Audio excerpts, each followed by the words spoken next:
Ekosistem hutan sangat berperan penting sebagai paru-paru dunia, namun rentan terhadap kerusakan akibat aktivitas manusia. Penebangan liar, kebakaran, dan alih fungsi lahan besar-besaran menjadi penyebab utamanya. Jangan salahkan jika suatu saat alam akan berkata jujur melalui bencana akibat ulah manusia.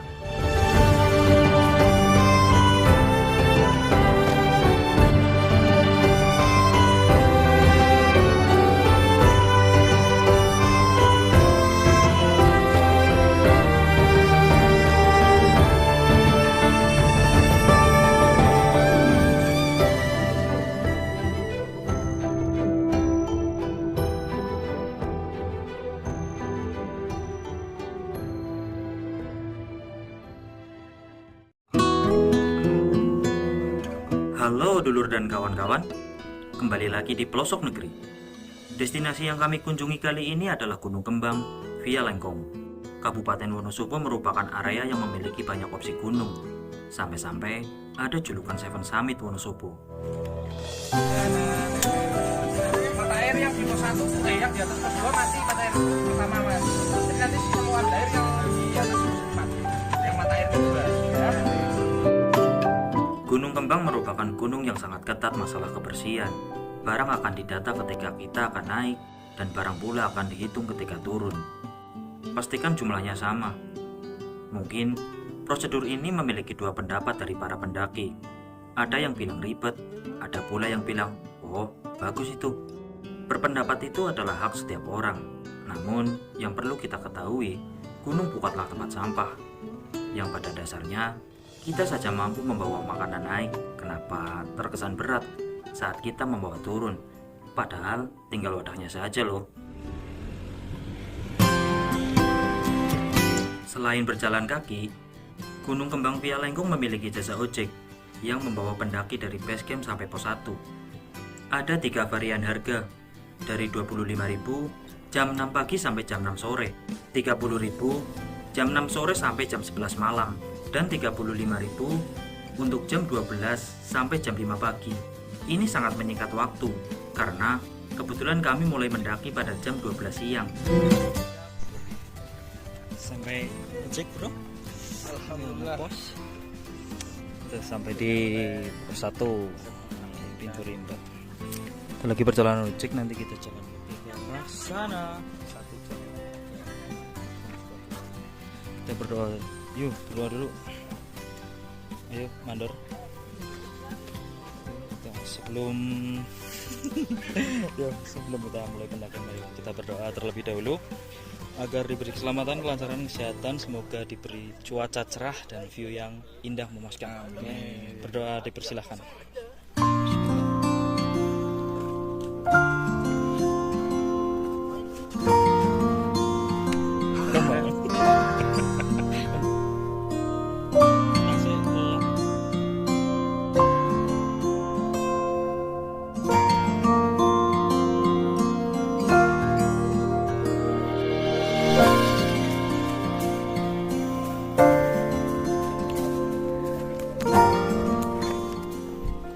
Guys, kita mulai trekking dari pos 1. Untuk sekian lama saya tidak membuat video upload di YouTube. Semoga kali ini bisa bikin video yang menyuguhkan view indah, terutama nanti pas sunset sama sunrise paginya. Semoga diberi hadiah.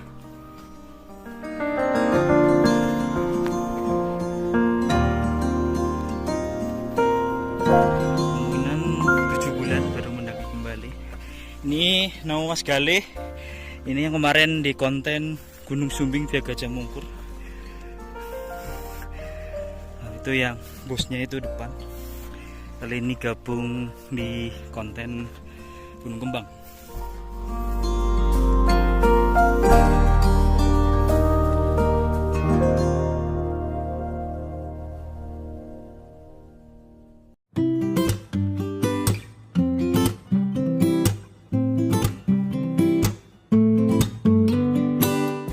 Saya mendaki bersama kedua kawan saya, Mas Galih dan Mas Rian.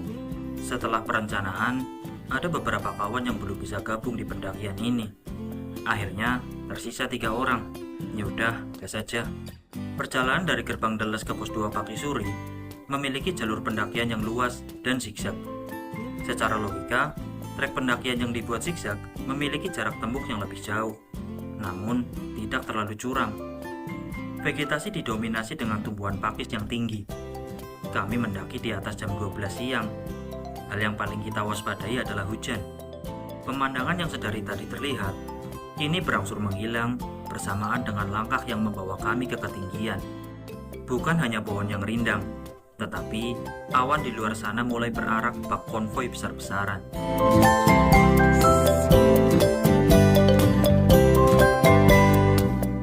Kita sampai di shelter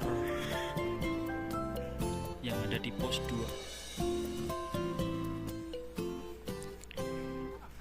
Jam 1.56, jam 2 kurang 4 menit. Kembang Via Lengkong nih. Pos ada shelter lumayan luas.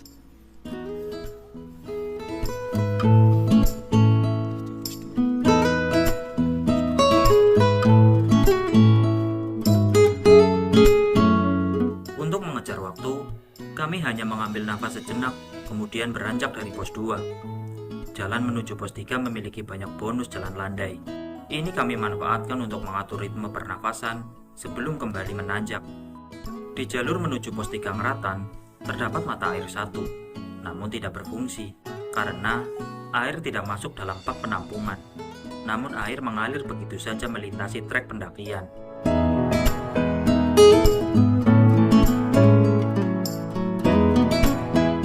Pakis yang sedari tadi mendominasi, kini hanya terlihat 1-2 dan kemudian berganti dengan semak-semak dan pohon rindang yang tinggi.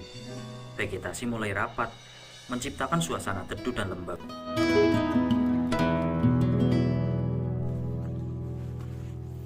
Nggak gantungan nang Firsa pada.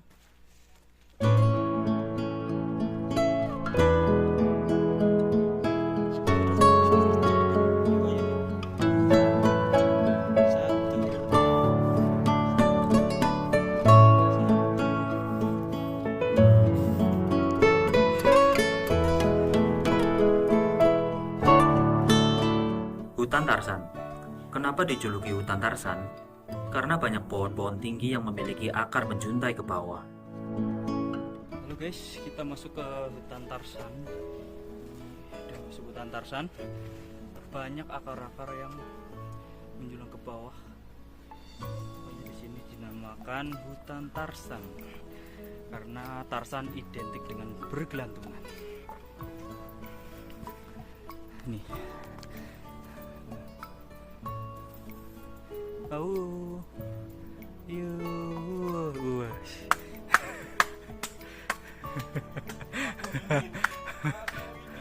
aku ingin. Suasana ini mengingatkan pada tontonan sewaktu kecil saat Tarsan bergelantungan dari pohon ke pohon. Di cerita ini, Tarsan sangat mencintai lingkungannya. Hewan dan tumbuhan menjadi sahabatnya. Namun, justru musuhnya adalah manusia. Yang katanya manusia memiliki kepintaran dan akal, justru beberapa manusia mengabaikan keseimbangan hutan. Deforestasi besar-besaran tanpa mempertimbangkan dampaknya membuat ekosistem terganggu, yang memicu terjadinya bencana. Korban justru banyak dari mereka yang tidak tahu apa-apa dan sama sekali tidak mengambil keuntungannya. Ada kok di negara mana itu? Saya lupa. Setelah bernostalgia di hutan Tarsan, kami kembali berjalan sembari menikmati kesejukan alam. Pohon-pohon yang dibalut oleh lumut menjadi bukti bahwa tak banyak sinar matahari yang menembus ke pepohonan. Setelah beberapa saat kami sampai di pos 3 Ngeratan, kami duduk sejenak di shelter yang telah tersedia di sana. Saat cerah, pemandangannya indah, bisa kita nikmati di sini. Hamparan luas perkotaan dapat kita lihat dengan jelas.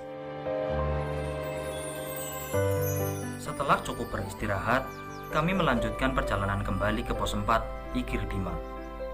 Tak banyak yang ingin saya ceritakan, yang pastinya saya dibuat terkesima oleh lingkungan yang indah dan membayangkan bagaimana jika suatu saat alam ini benar-benar rusak.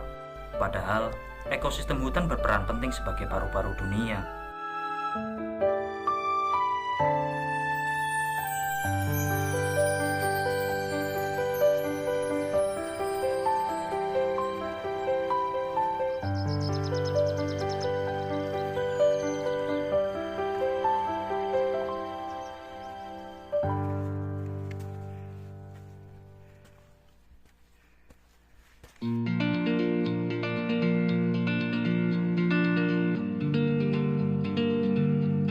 Kami terus menyusuri lebatnya hutan. Kontur tanah yang lembab sangat terasa di sepatu kami. Banyak bonus jalan landai setelah kami melewati tanjakan yang lumayan curam yang ada tidak jauh dari pos 3 tadi. Langkah kaki semakin cepat bersama dengan canda tawa kami. Pos 4 semakin dekat dan kami akan beristirahat di sana sejenak.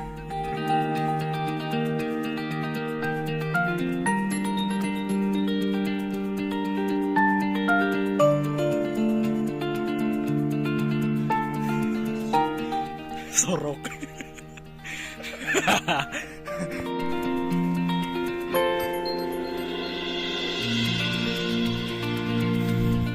Sampai di pos 4 jam 15.35. Sampai di pos 4. Akan istirahat lagi di pos 4.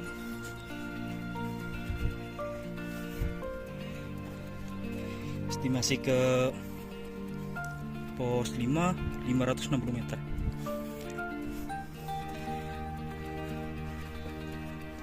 Ada juga shelter di sini sama. Cuma di sini di pos 4 sedikit memanjang. Nih, review tempat duduk di pos 4. Luas, panjang. Kabut sehari.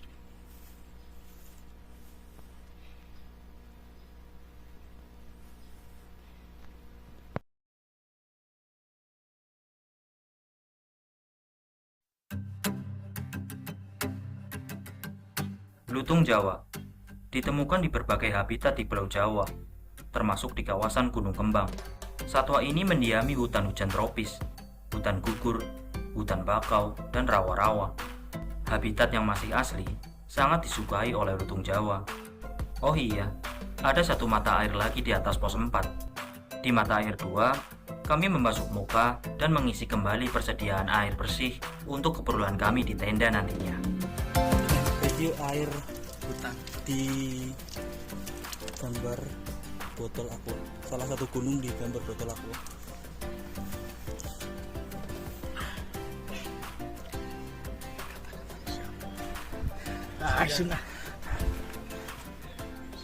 Ini ada 2 persimpangan, 2 kanan sama kiri. Oh ini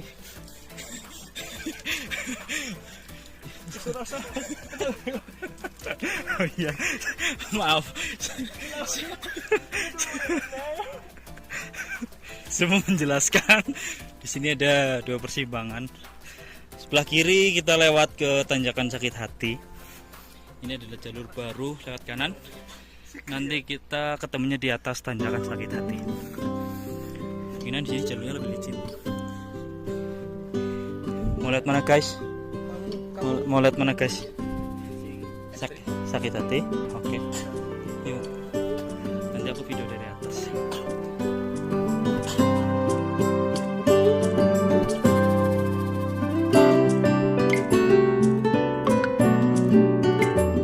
Ada persimpangan jalur di mata air 2, dan saya melewati jalur baru di sebelah kanan. Mas Galih dan Mas Rian melewati sebelah kiri. Penasaran dengan tanjakan Sakit Hati? Kita yang tadi lihat kiri nongol, dari raut mukanya bahagia sekali, semangat. Udah sebegitu sakit hati sih.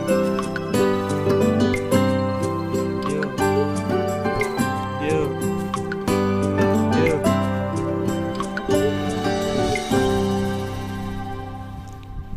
Tuh, lihat. Ya kiri. Iya kiri kamu, kanan saya.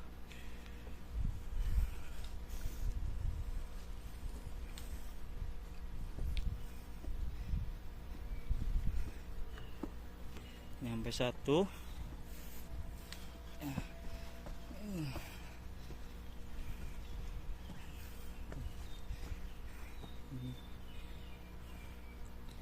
Lagi tuh kan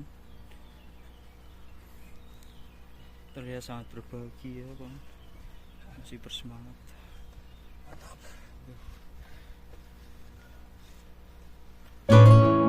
Area Wonosobo memiliki banyak pilihan gunung, sampai-sampai ada Seven Summit Wonosobo, meliputi Gunung Sumbing, Sindoro, Prau, Bismo, Pakuwaja, Sikunir, dan Gunung Kembang. Mungkin ada pula yang masih asing terdengar di telinga dengan nama Gunung Kembang. Gunung Kembang seringkali disebut anak Gunung Sindoro. Statusnya gunung tidak aktif dan memiliki sabana indah di puncaknya. Iya. Naik anu kana kae lho landai. Lurus. Kalau lurus lewat lurus lebih landai. Zigzag soalnya. Berdua aja kok, Pak. Soalnya apa? Jalur pendakian mulai berubah karakter. Pohon-pohon tinggi mulai bisa dihitung dengan jari. Semak belukar mulai mendominasi di wilayah ini, membuat pemandangan bisa terlihat dengan jelas saat cerah. Tidak menutup kemungkinan bahwa semakin tinggi kita berpijak, semakin kencang pula angin yang akan menerpa. Awan bergerak dengan cepat, menciptakan kabut dan menutupi pemandangan. Hal tersebut menjadi alasan kenapa membuat dokumentasi pendakian harus benar-benar kita manfaatkan. Karena kita bermain di alam, sedikit peluang, kita harus cepat dalam mengabadikannya.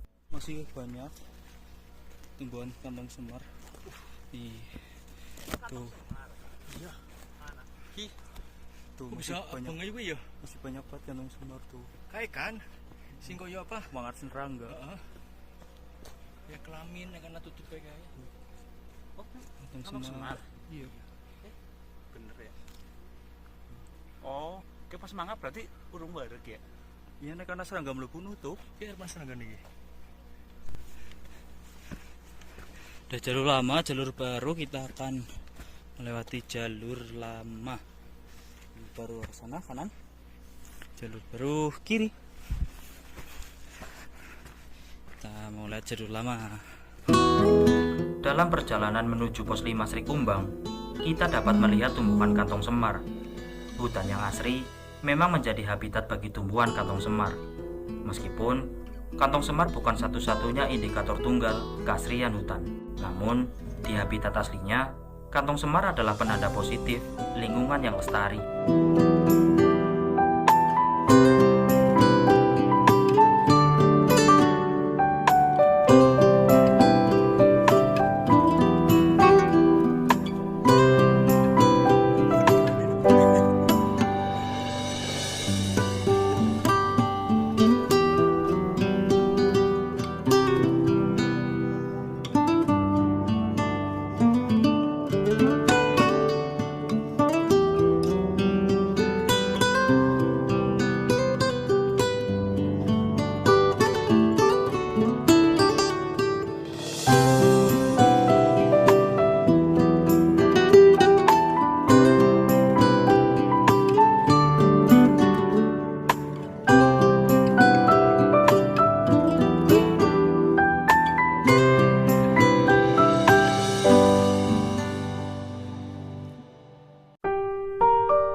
Sampai di pos 5. Sekarang tujuan kita tinggal puncak. Puncak, puncak, puncak, puncak, puncak, puncak. Kabut setia mendampingi perjalanan kami, menutup semua view indah, yang mana harusnya di pos 5 adalah tempat yang menyuguhkan pemandangan indah ke arah utara.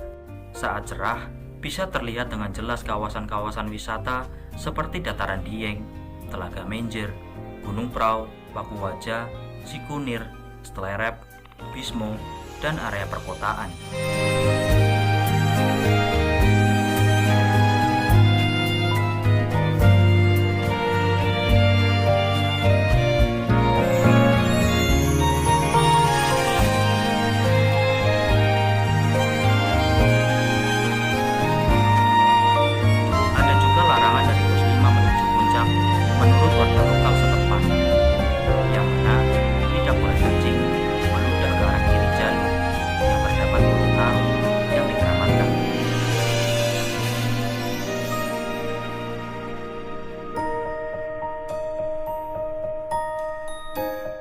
Jarak tempuh dari pos 5 menuju puncak pun tak terlalu lama, sekitar 15 menit. Langkah kaki mulai ringan, antara ritme pendakian yang sudah berjalan atau ada motivasi yang besar saat puncak sudah mulai dekat. Dari titik ini, Gunung Sindoro sudah mulai terlihat dengan gagah, asalkan kabut mengikuti kata hati kami. Sayangnya, alam bekerja sebagaimana mestinya, dan manusia hanya bisa berharap. Yang pastinya, kitalah yang mengalah. Hal yang tidak bisa kita kendalikan, mengalahlah. Semua butuh waktu, dan manusia mengambil kesempatan.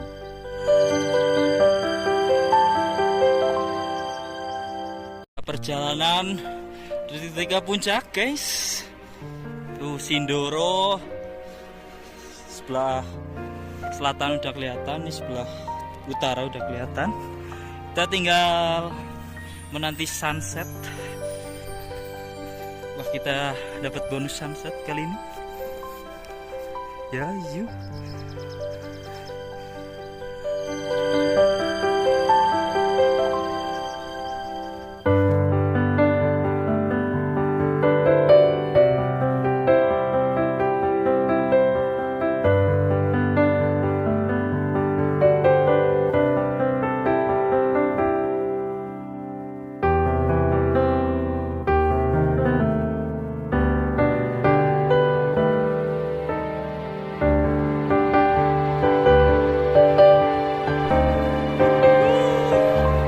Puncak Gunung Kembang.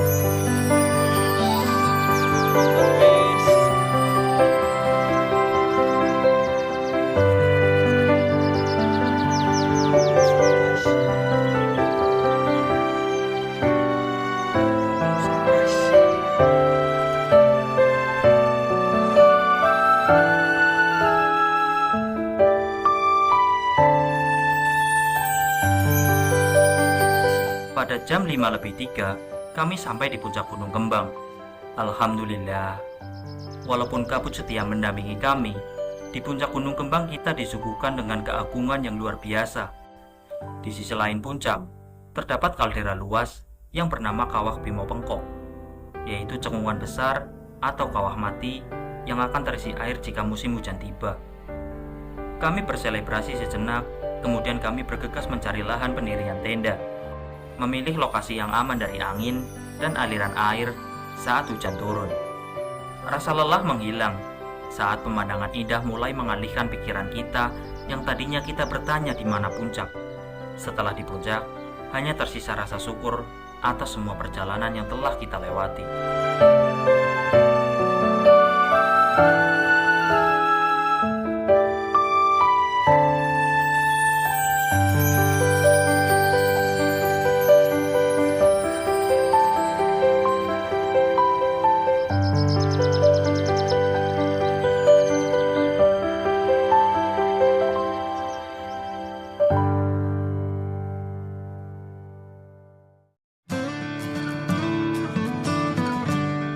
Halo dulur dan kawan-kawan, kita sampai di puncak Gunung Kembang. Kita lagi masak-masak. Tadi udah bikin minum jahe susu. Nanti kita akan menyantap gecot. Guys, penampakan gecot. Penampakan gecot. Ya, yuk. Mantap, Hit. Selamat makan, nanti kita istirahat menunggu pagi.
Sekarang mungkin prepare mau pulang.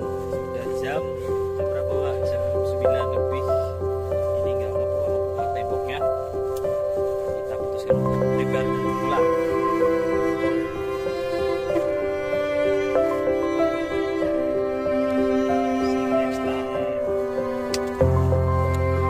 Selesai packing jam setengah 11 lebih 1.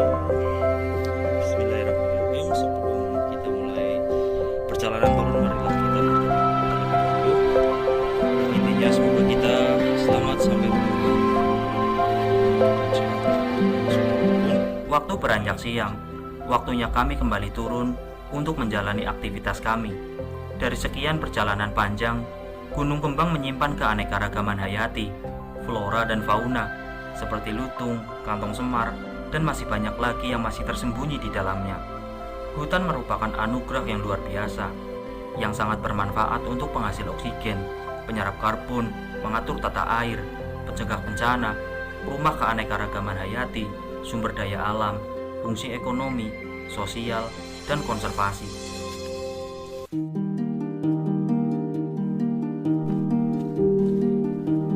Alih fungsi hutan besar-besaran menjadi keseimbangan tidak terkontrol.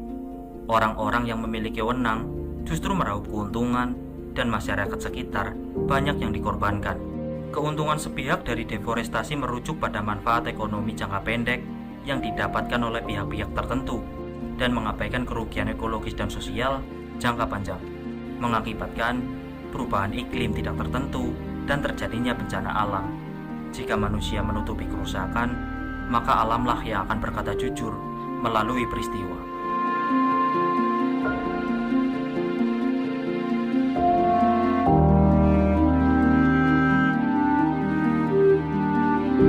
Sekian perjalanan saya, sampai jumpa, salam pelosok negeri.